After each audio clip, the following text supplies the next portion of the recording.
Assalamualaikum warahmatullahi wabarakatuh. Salam Om Swastiastu, Namo Buddhaya, salam kebajikan.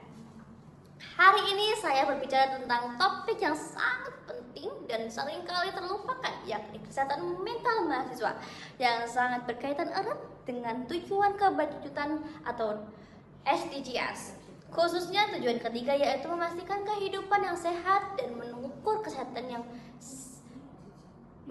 kesejahteraan bagi kita semuanya. Pertama-tama, marilah kita pahami dulu apa itu kesehatan mental. Menurut WHO, kesehatan mental adalah kondisi di mana seorang menyadari kemampuan sendirinya dapat menghadapi tekanan normal dalam kehidupan, dapat berkegiatan secara produktif dan mampu berkontribusi pada komunitasnya.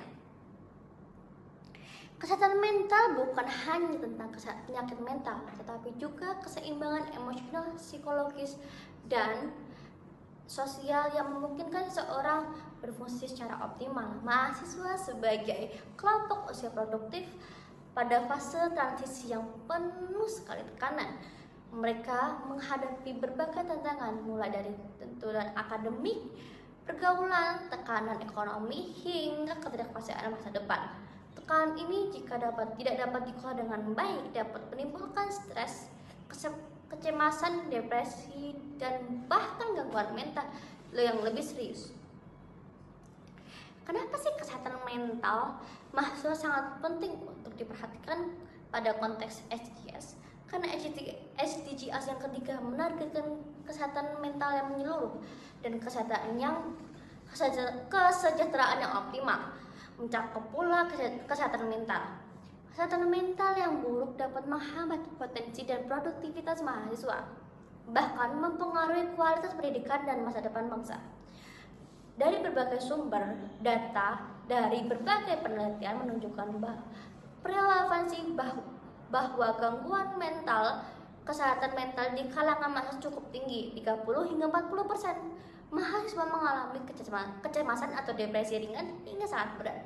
Namun stigma dan kurangnya pelayanan kesehatan mental membuat mahasiswa enggan untuk menjadi kebutuhan. Teman-teman, maka dari itu penting bagi kita semuanya, dari mulai pemerintah, lembaga pendidikan, keluarga, hingga masyarakat untuk menciptakan lingkungan yang mendukung kesehatan mental mahasiswa. Hal ini didukung dan dapat dilakukan hal-hal strategis yang bisa dilakukan, yaitu yang pertama, meningkatkan akses kesehatan mental di kampus. Kampus harusnya menyediakan layanan konseling yang mudah diakses dan profesional, serta mengembangkan program pencegahan stres dan depresi. Yang kedua yaitu pendidikan dan literasi. Masyarakat mengedukasi mahasiswa tentang pentingnya kesehatan mental, menggunakan tanda gangguan psikologis, cara pengelolaannya. Yang ketiga yaitu mengurangi stigma sosial. Melalui kampanye dan dialog terbuka, kita harusnya menumbuhkan budaya penerimaan dan empati terhadap masalah kesehatan mental. Yang keempat itu menciptakan lingkungan kampus yang inklusif dan suportif, termasuk menyediakan kegiatan yang memperkuat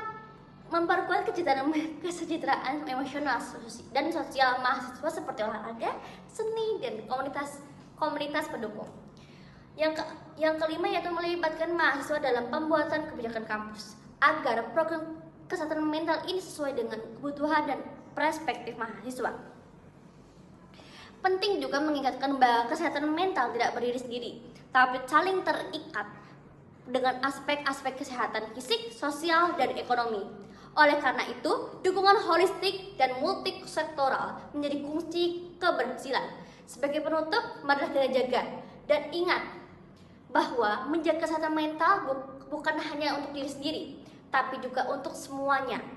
Tetapi mahasiswa adalah generasi penerus bangsa yang harus kita dukung agar tumbuh sehat, fisik, dan mental.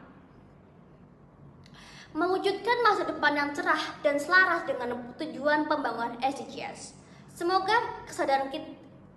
dengan kesadaran dan tindakan nyata kita dapat turut mewujudkan SDGs yang ketiga dan menciptakan lingkungan yang sehat, aman, dan mendukung kesehatan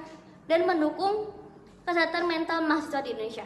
Saya Oset Sendikia Widya Rahmadani Buditantia dengan NIM 241177465 izin undur diri. Terima kasih atas perhatiannya. Wassalamualaikum warahmatullahi wabarakatuh.